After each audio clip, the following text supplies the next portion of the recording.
Good afternoon. If you're watching this, you've probably got the same problem I've had.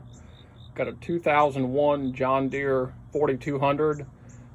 This video would apply for a 4100, 4200, and 4300 model John Deere compact tractor. The coolant overflow reservoir has cracked and needs to be replaced. To do so, you have to unbolt the air filter from the bracket under here. There's two bolts so they can be slid out of the way. Then the overflow container is held on by one bolt. Well, upon removal, realize that the bolt goes into the plastic fuel tank and the brass insert threads into is stripped. So the bolt would not come out and you cannot access the back of it because there is no nut. So had to use a Dremel tool to surgically remove the overflow tank, like so, very carefully so as not to damage the fuel tank. And then disconnect the single coolant hose at the bottom. That goes to the radiator. And you can see on this particular one, the entire backside was cracked, hairline cracked all the way down to the bottom. So I had to replace this container, and the stripped bolt into the fuel tank did not allow for that, so we had to improvise. So now we're going to reinstall the new coolant overflow container. So the new coolant container arrived. Looks just like the original one, John Deere OEM part, but knowing our condition with the stripped bolt head, went ahead and notched the new one to match the old one so that it can slide on the stripped bolt that will not come out. And the plan is to let it rest on there and then re-secure it down here lower with some sort of tie strap or strapping to keep it stationary. With that bolt stripped out, it pretty much leaves you no options other than to replace the fuel tank, which is not a very economical option to do so.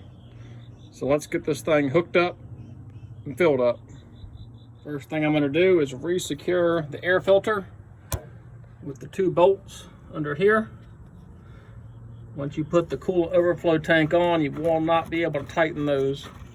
The tank will block it. So you need to secure those.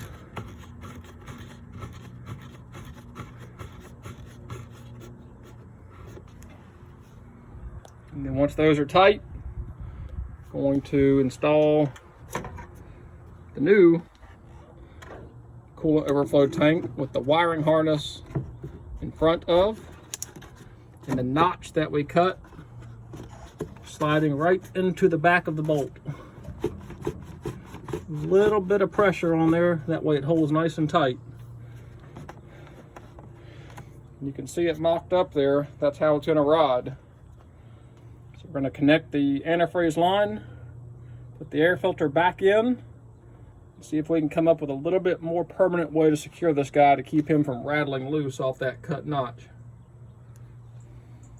Okay, to recap, we reinstalled the coolant overflow container with the notch cut into the bolt, slid it right behind this wire that runs down through here, reinstalled the air filter cap and intake, reconnected the hose that runs to the radiator. Now it's time to fill up the coolant tank, coolant overflow tank, and then come up with a way to secure it. It's pretty tight just from the pressure left on there, but when you get to bouncing, disking around, or working hard, I'm afraid it may slip loose. And I'm wondering if just a simple tie strap marrying it to this air filter housing might be adequate. There's a threaded insert here that supports this wire. I'm debating making a little piece of metal that comes out and across here that just snugs up to this tight right here. This is a little piece little tab that comes out to hold this wire in place. And I'm thinking if I can get one piece of metal long enough, I can probably secure that wire and hold that tank, put a little pressure on that tank. If you can hold that tank against that bolt, it should not move. I think we've lucked out here. So I've got about a quarter, maybe a quarter-inch U-bolt that you would buy fully assembled from Lowe's. And the plate that comes on this, I think, is going to work perfect to marry up with that brass insert right there that holds the wire in place.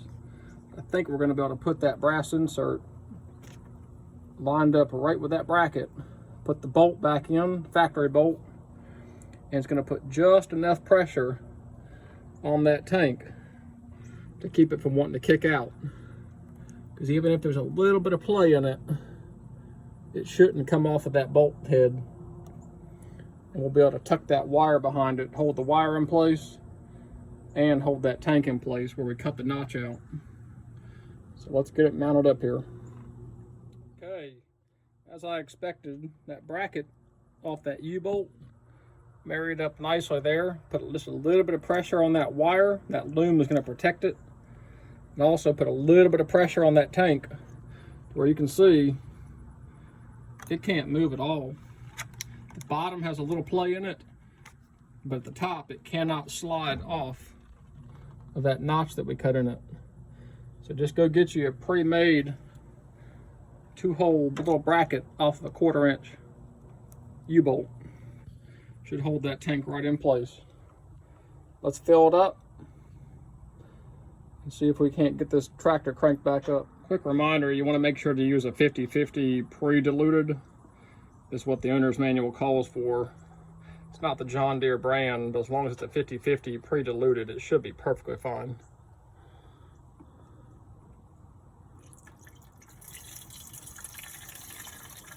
And there is a fill line on the side of this tank. That second protruding little jut out notch you see there, right there. So now we're going to check it for leaks. Make sure our hose clamp is nice and tight. Yep, look good. Cap on. We'll get her fired up. See how she holds. Fire it up.